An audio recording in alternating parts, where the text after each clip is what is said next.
우리가 예수 믿고 구원받게 되면 구원받은 그리스도인들에게 주어지는 가장 중요한 숙제가 있다면 영적 성숙입니다. 성경은 예수님을 만나고 구원받은 그리스도인들을 가리켜 그들이 구원을 방금 체험했으면 그리스도 안에 악이다, 이런 표현을 씁니다. 고린도전서 3장 1절에 나오는 표현인데요. 그리스도 안에 어린아이들, 주님의 새 생명을 받았지만 아직 자라지 못한 아기입니다. 아기들은 귀엽잖아요. 하지만 이 아기가, 귀여운 아기가 자라지 않고 그대로 머물러 있다면 부모는 그때부터 큰 근심을 하기 시작할 것입니다. 우리가 일반적으로 신체적인 성숙을 말할 때 우리 신체적 양과 질이 조화롭게 자라가는 것을 무엇보다도 중요하게 생각합니다. 신장, 키죠, 체중. 그런데 종종 우리 주변에 아기들 가운데 성장 장애를 일으키는 아이들이 있습니다. 정상적으로 자라지는 못하는 아이, 예를 들어서 1년에 키가 4cm 이상 커야 되는데 그렇게 크지 못하고 자라지 못할 때, 또 엑스레이 검사했을 때 뼈의 나이가 호적 나이보다 2살 정도 적게 되면 의학에서는 일반적으로 성장 장애를 간주하는 것을 볼 수 있습니다.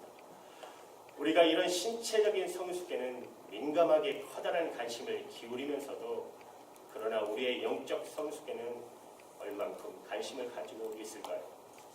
우리가 영적 성숙에 대해서 민감하지 못한 것은 신체 성숙은 눈에 보이지만 영적인 성숙은 눈에 보이지 않기 때문에 우리가 때로 너무 무관심하게 지나는 경우가 있습니다. 그러나 성경은 그리스도인들에게 성숙은, 영적 성숙은 신체적 성숙 이상으로 매우 중요한 과제라고 말씀하고 있습니다. 우리는 성숙하기 위해서 태어났다, 이렇게 말해도 지나친 말은 아닙니다. 또 성숙한 사람들이 되어야 하나님은 저와 여러분을 쓰실 수가 있습니다. 우리를 통해 하나님의 뜻을 펼쳐갈 수가 있어요. 하나님의 나라의 영광을 드러낼 수가 있는 것입니다. 그러기 위해서 우리는 성숙해 가야 해요. 야고보서를 쓴 목적 가운데 하나가 바로 성숙함이에요. 성숙한 행함, 성숙한 실천을 강조하기 위해서 야고보서를 기록한 목적이에요. 우리가 야고보서를 읽어보시면 몇 차례에 걸쳐서 온전한 사람이라는 표현이 나옵니다. 3장 2절에 보시면 온전한 사람. 여기서 온전한 사람이라는 뜻은 완전하다는 뜻이 아니에요. 더 원문에 가까운 뜻을 해석하면 성숙한 사람, 온전한 사람은 성숙한 사람입니다. 오늘 본문 말씀은 바로 영적으로 성숙해 가는 사람의 3가지 사인을 우리에게 보여주고 있어요. 이런 사인이 영적 성숙의 증거들이 나타나고 있으면 우리는 잘 영적으로 자라나고 있다고 말씀드릴 수 있습니다. 그렇다면 영적 성숙의 3가지 사인은 도대체 무엇일까요? 첫째는 분노를 다스리는 것입니다. 우리가 영적 성숙을 말하면서 왜 분노라는 문제가 여기에 등장할까요? 쉽게 대답드리면 우리가 분노의 지배받게 되면 분노는 너무 강렬한 감정이기 때문에 분노의 지배를 받게 되면 다른 것의 지배를 받을 수 없기 때문에 분노의 지배를 받는 사람은 하나님의 지배를 받을 수가 없습니다. 우리에게 하나님의 지배, 하나님의 다스림이 없다면 하나님이 기뻐하는 삶을 위한 우리의 지향점을 상실하게 될 것입니다. 오늘 본문 시작되는 19절과 20절 말씀에 이렇게 말씀하세요. 내 사랑하는 형제들아, 너희가 알거니와 사람마다 듣기는 속히 하고 말하기는 더디하며 성내기도 더디하라. 사람의 성나는 것이 하나님의 의를 이루지 못함이니라. 성냄으로 분냄으로 하나님의 뜻을 이룰 수 없다. 분노할 때 가장 커다란 손해가 뭐냐면 하나님의 통치를 받지 못하고 하나님의 의를 이루는 삶의 초점을 잃어버린다는 것입니다. 여러분, 인류가 타락한 후, 아담과 하와가 타락한 후의 최초의 범죄가 무엇입니까? 가인의 살인사건이잖아요. 그 살인사건의 원인이 바로 분노였어요. 가인은 분노함으로 자기 동생 아벨을 죽인 것 우리는 기억합니다. 그때부터 인류는 깊은 혼돈과 어둠을 경험하기 시작해요. 분노라는 것은 원칙적인 인간의 범죄의 뿌리에 속한 것이에요. 여러분 세계를 정복했던 알렉산더 대제, 더 이상 정복할 땅이 없다라고 했던 정복의 영웅. 그런데 이 알렉산더 대왕에게 어렸을 때부터 아주 가까운 친구 한 사람이 있었어요. 그레이스 토스라는 사람입니다. 그는 나중에 알렉산더의 참모가 되고 채측근의 장군 됩니다. 그런데 한 번은 그가 술에 취한 나머지 공개 석상에서 자기 어릴 적 친구였던 알렉산더 대행에 대해서 매우 의욕적인 발언을 술김에 꺼내놓게 됩니다. 순간에 알렉산더 대제가 이성을 잃어버립니다. 그리고 옆에 있던 병사의 창을 빼어서 그걸 던져 창군을 향해 그 친구의 장군을 향해 던져버립니다. 결국 그 친구는 죽습니다. 알렉산더 대제는 그것 때문에 두고두고 후회를 합니다. 죽기 직전까지 자기의 커다란 후회였다라고 알렉산더 대제는 말합니다. 여러분, 온 세상을 정복한 사람, 그러나 자기 마음속에 일어나는 분노를 정복하지 못한 것이에요. 오죽하면 잠언 16장 32절에 이렇게 말해요.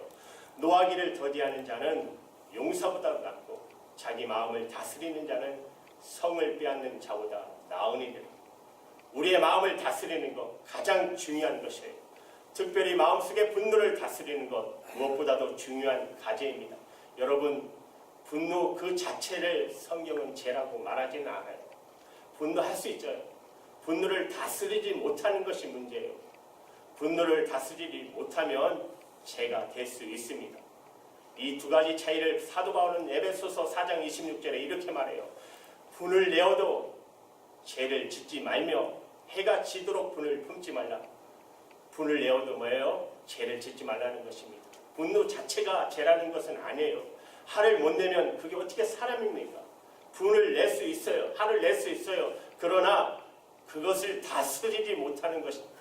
분노를 다스리지 못하는 그게 죄가 된다는 것이죠. 특별히 해가 지기 전에 분노라는 감정을 해소할 수가 있어야 한다고 말씀하고 있습니다. 여러분, 어떻게 분노를 다스릴 수 있을까요? 에베소서 4장의 사도 바울이 분을 내어도 죄를 짓지 말라. 어떻게 그러면 분노가 죄가 되지 않게 다스릴 수 있습니까? 그 문제의 해답을 사도 바울은 에베소서 5장의 그 문제를 우리에게 제시해요.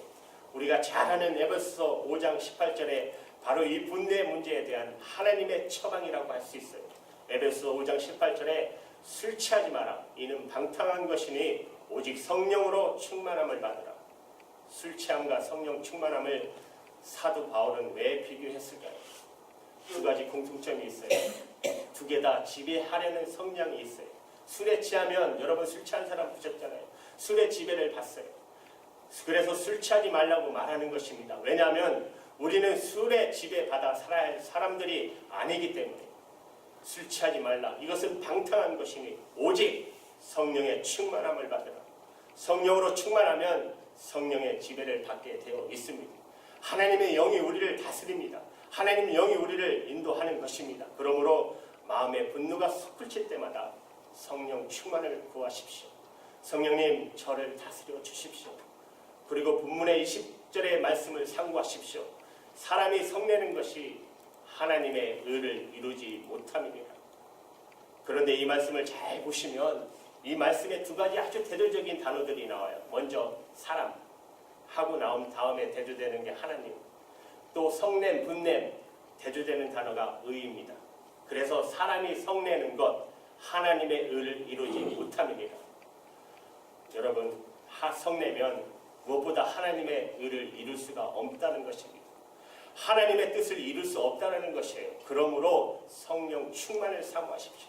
성령의 지배를 사모하십시오. 우리가 계속 성령 충만을 사모하면 성령이 우리를 다스리는 것이 우리의 삶의 패턴이 될 수가 있는 것입니다. 성령이 다스리면 하나님이 우리를 통치해 주시고 인도해 주시며 분노할 만한 일이 생겨도 우리는 이것을 잘 극복할 수가 있게 되는 것입니다.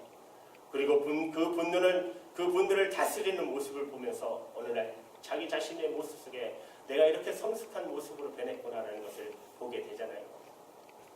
우리가 자신을 분노해서 다질 수 있다는 것, 성숙의 가장 중요한 사인입니다. 여러분, 성숙의 두 번째 사인, 우리가 두 번째 사인은 하나님의 말씀을 잘 듣는 것입니다. 21절을 보십시오. 그러므로 모든 더러운 것과 넘치는 악을 내어버리고 능히 너희 영혼을 구원할 바 마음에 심긴 도를 온유함으로 받으라. 개역개정에는 이렇게 되어 있어요. 심기어진 도가 말씀이죠. 말씀을 온유함으로 받으라. 악을 버려라. 사도 야고보는 무엇보다 먼저 분노의 악을 생각하고 있었을 것입니다. 분노를 다스리지 못하면 죄가 되고 악이 됩니다.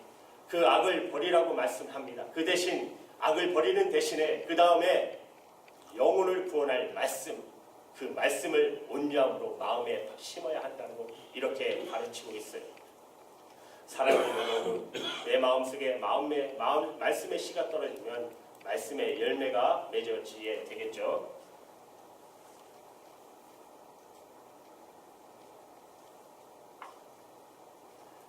그래서 내 마음에 말씀의 씨를 심는다는 것이 무엇보다도 중요한 것이에요.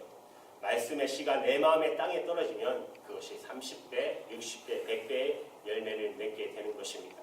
바로 하나님의 말씀이 내 마음에 그런 씨의 역할을 하는 것입니다. 여러분, 남녀가 만나서 사랑을 하게 되면 생명의 씨가 뿌려지게 돼요. 생명에 잉태되지 않습니까? 여러분, 놀라운 것은 성경이 인간의 거듭남과 성숙의 비유를 같은 비유로 쓴다는 것입니다.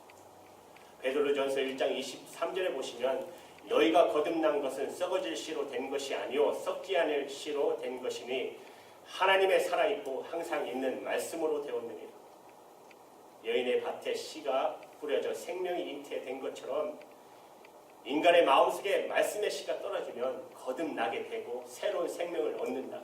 새로운 생명을 잉태되고 그렇습니다. 하나님의 말씀을 받아들이고 예수 그리스도를 구주로 고백하는 순간 우리는 거듭나게 되어 있어요. 말씀으로 거듭나는 것이에요. 말씀에 살아있는 생명의 씨가 우리를 거듭나게 하는 것입니다. 그러나 말씀으로 거듭난 사람은 이제 말씀으로 또한 자라야 해요.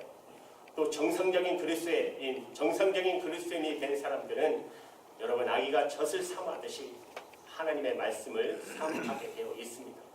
베드로전서 2장 2절에 보시면은 갓난 아이들이 같이 순전하고 신령한 젖을 사모하라. 이는 이로 말미암아 너희로 구원에 이르도록 자라나게 하려 함이니라. 여러분 벌써 1년에 3분의 1이 지나가고 있어요. 여러분 어떠세요? 하나님 말씀과 가까워지셨습니까?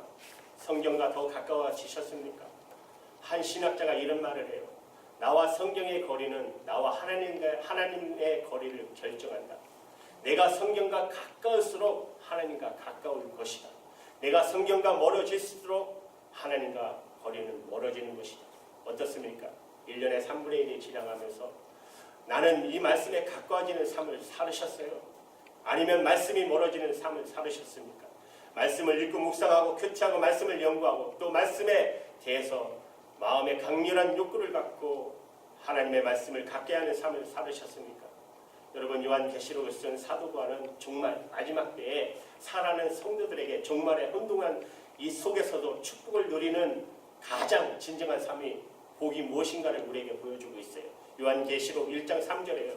이 예언의 말씀을 읽는 자와 듣는 자와 그 가운데 기록한 것을 지키는 자는 복이 있나니 때가 가까움이니라. 마지막 때의 복입니다. 종말의 어둠 속에서도 말씀을 읽고 듣고 지키면 복이 있다. 먼저 잘 읽어야 되죠. 읽으면서 하나님의 음성을 들으셔야 돼요. 나 하나님의 음성을 잘 경청하는 것, 하나님의 음성을 들으려고 하는 것, 이것이 바로 성숙의 가장 중요한 것입니다. 여러분 크리스찬 작가 조신영 분이 쓰던 경청이라는 책이 있어요. 이 책의 주인공 이토벤이라는 사람이 이 사람이 도무지 남의 얘기를 들으려 하지 않아요. 자기 독선과 자기 생각으로만 모든 일을 처리하는 사람. 그렇기 때문에 회사에서 쫓겨나가게 됩니다. 그래서 마침내 그는 그보다 못한 회사에 다시 들어가요. 그로 인해 그 스트레스가 너무 많아서 이 사람이 난청환자가 돼요. 잘 듣지 못하는 사람이 돼요. 잘 듣지 못하니까 남이 하는 이야기를 잘 들으려고 애를 쓰게 되잖아요. 이 사람이 새로운 회사에 가서 남의 얘기를 잘 들으려고 애를 쓰니까 놀라운 일이 벌어져요. 남 얘기 잘 들어주는 사람이 없는 분위기 속에서 이 사람의 경청하는 모습이 잔잔한 변화의 물결을 일으키기 시작합니다. 자신도 변하고 회사도 변화시키죠. 경청은 위대한 예술이에요. 이렇게 경청은 위대한 변화를 가져와요. 여러분 사람의 말을 잘 경청해도 이런 놀라운 변화가 있을 수 있다면 하나님의 말씀을 경청할 때 얼마나 놀라운 변화가 일어나겠어요. 하나님이 하시는 말씀, 창조자여 만물을 생존케 하시는 하나님의 음성을 경청하는 것, 이것이 얼마나 놀라운 변화를 가져오겠습니까? 사랑하는 여러분, 성숙하십니까? 그렇다면 영적 성숙의 사인, 나는 하나님의 말씀을 잘 경청하고 있는가? 말씀을 사랑하고 말씀을 듣고자 하는 영적 성숙의 사람인가를 잘 기억하시기 바랍니다. 세 번째, 마지막 영적 성숙의 사람, 말씀을 실천하는 사람입니다. 말씀을 듣는 것은 위대한 변화의 시작이에요. 그러나 말씀을 듣는 것으로 변화는 일어나지 않아요. 내가 들은 말씀을 실천하기 시작할 때 변화는 오는 것입니다. 그래서 본문 22절에는 행함의 의도 없이, 실천의 의도 없이 듣기만 하면 그것은 뭐라고 그랬어요? 자신을 속이는 것이다. 듣기만 한다면, 행할 의도가 없기만 하고, 말씀 좋네, 말씀 좋네, 그렇게 듣기만 하고 행할 의도 없이 자기를 속이는 자가 되지 말라고 말씀해요. 23절, 24절은요, 만약 말씀을 듣고 행하지 않는다면 거울을 보고 자신의 모습을 발견하게 돼요. 거울을 보면 고쳐야 되잖아요. 거울을 보고 고치지 않는 사람, 그거와 똑같다는 것이에요. 말씀을 듣고 말씀을 받았으면, 말씀대로 살지 않았다면 거울을 보고 고치지 않는 사람과 같다는 것이에요. 우리도 하나님의 말씀을 알아듣기 쉬운 언어로 옮기는 것을 가르쳐 번역이라고 말하잖아요. 이렇게 말하며. 그러나 신학자인 누벤 톨이라는 분은 이 지구상에 가장 위대한 번역이 있다면 그 번역은 하나님의 말씀을 자기의 삶의 현장으로 옮기는 것이다. 가장 위대한 번역. 하나님의 말씀을 자기의 삶에 옮기는 것이다. 말씀을 자기의 삶으로, 마당으로 옮기고 계십니까? 다시 한번 요한계시록 1장 3절 말씀을 보십시오. 진정한 축복이 사람이 되게 해서 이 말씀을 여러분 깊이 묵상해 보실 필요가 있어요. 이 마지막 시대에 이 예언의 말씀을 듣고, 왜 요한계시록 처음 시작할 때 이 말씀을 하나님께서 쓰셨을까요? 이 말씀을 듣는 자와 읽는 자와 듣는 자들과 그 가운데 기록한 것을 지키는 자는 복이 있나니. 누가 복이 있다고 그랬죠? 읽고 듣기만 하는 것은 안 돼요. 지켜야 되는 것입니다. 지키는 자리까지 가셔야 돼요. 순종하는 자리까지 가셔야 합니다. 기독교 역사에서 기도의 기적을 우리에게 유산으로 남긴 사람, 5만 번의 기도의 응답을 받은 사람 누구죠? 조지 밀러. 무엇이 응답받는 비밀일까요? 그의 기도가. 기도만 했기 때문이 아닙니다. 그의 기도에 비밀이 하나 있었어요. 말씀을 붙들고 기도했습니다. 약속의 말씀을 따라 기도했어요. 하나님 이렇게 약속하셨잖아요. 그대로 해주세요. 그는 기도의 사람이지만 말씀의 사람, 약속한 말씀을 따라 기도한 사람. 하나님이 그의 기도의 삶을 영화롭게 하신 또 하나의 비밀이 여기에 있습니다. 이분은 성경을 읽고 기도를 잘 했을 뿐만 아니라 말씀을 읽고 나면 그대로 행하는 사람이 있어요. 단순하게 그대로 행하는 사람, 어린아이와 같이 단순하게 어느 날 청년 시절에 그가 이제 그리스도인이 되면서 성경을 읽기 시작합니다. 10편 어느 날 65편 5절을 보니까 이런 말씀이 있어요. 하나님은 고아의 아버지시다. 하나님이 고아를 사랑하는구나. 그러면 나도 사랑해야지. 그래서 고아를 데려다 모아서 기르기 시작하고 키우기 시작합니다. 얼마나 단순해요. 말씀을 읽고 그대로 즉각적으로 옮길 만큼 그렇게 아주 단순한 사람이었어요. 그렇게 하다 보니까 수많은 고아들을 기르게 되고 고아의 아버지가 됩니다. 우리가 말씀을 정말 말씀대로 그대로 살아가는 사람이 말씀의 실천, 오늘 야고보서는 그야말로 경건의 삶의 포럼이다 우리에게 말씀하고 있어요. 우리는 단순히 경건하면 죄를 짓지 않는 것, 그러나 적극적인 경건은 죄를 안 짓게 하는 것이 아니라 말씀대로 적극적으로 살아가는 것, 이 말씀대로 적극적으로 살아가는 것. 삶 속에는 이렇게 우리 주변의 병들고 어려운 이웃들을 챙기고 돌아보는 삶, 고아와 가부를 돌아보는 삶, 오늘 본문의 절정이에요. 마지막 결론과 같은 27절의 말씀이에요. 하나님 아버지 앞에서 정결하고 더러움이 없는 경건은 곧 고아와 가부와 그 환난 중에 돌아보고 또 자기를 지켜 세속에 물들지 않은 이것이니라. 적극적인 경건은 고아와 가부를 돌아보는 것입니다. 나 한 사람, 내 가족 챙기다가 끝나는 인생 아니고 나도 힘들지만 나보다 더 힘들고 누군가의 도움이 없이는 살아갈 수 없는 안타까운 소외된 이웃들, 고아와 가부, 힘들고 외롭고 힘든 이웃들을 챙기고 돌보는 삶, 거기까지 나갈 수 있어야 한다는 것입니다. 전에 있었던 교회에 한 자매가 있었습니다. 한국에서 간호학을 전공하고 삼성병원에서 근무하시다가 이곳에 유학을 오게 됩니다. 유럽에서 간호학 석사 박사를 받기 위해서 이곳에 왔어요. 저하고는 한 2년 정도 함께 신앙생활을 했습니다. 이 자매가 얼마나 믿음이 신실하고 좋은지 그 공부하면서도 어린 나이에 새벽 예배를 빠지지 않아요. 또 학교 끝나면 교회 와서 또 기도하고 집에 가고 그렇게 힘들게 열심히 공부하면서 공부해 나갔어요. 그렇게 세월이 흘러 저는 사역 때문에 그곳을 떠났고 그 후에 그 자매의 소식을 최근에 그 교회 장로님에게 듣게 되었습니다. 박사학위를 받고 한국의 대학에 교수로 임용되어 가게 되었다는 것입니다.